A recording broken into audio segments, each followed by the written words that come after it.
A former CIA agent is reportedly caught with dozens of kilos of gold. Then, within hours, President Trump posts time to audit Fort Knox. Now, whether the story ends up being important or not, it raises a much bigger question that it seems like nobody's asking. And just a side note on the Fort Knox, I'll take the under on that bet all day. But if America's gold reserves are supposedly irrelevant in modern financial systems, why is it still sitting on the government's balance sheet? Now, here's what's interesting. The United States Treasury still values gold at $42.22 per ounce, not market price of, say, 4,500, $42.22. That number dates back to the early 1970s. Meanwhile, the United States is carrying nearly $40 trillion in debt, an annual interest expense that approaches levels that would have been unimaginable a decade ago. So why not simply just mark gold to market at roughly 261 million ounces,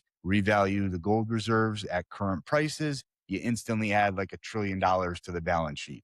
It wouldn't solve the problem, but it would be a dramatic improvement to the balance sheet overnight. So why don't they just do it? Because revaluing gold would force an uncomfortable admission by the United States government. It would signal that gold is still a monetary asset and that gold still matters. That after 50 years of telling the world that fiat currency is the foundation of the global system, the United States still relies on the reserve asset that can't be printed.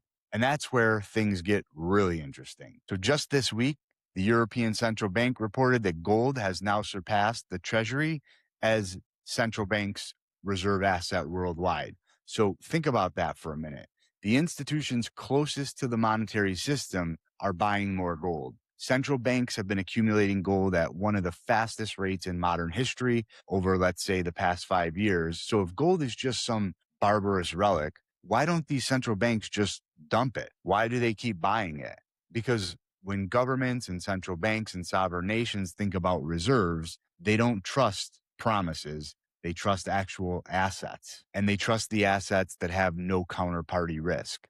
So maybe the Fort Knox story, the gold not being there, is not a real story. Maybe it is there. Maybe the real story is that every major central bank on earth continues to treat gold as money while the public is told that it no longer matters. And if the people running the monetary system are accumulating gold, you should probably ask yourself, why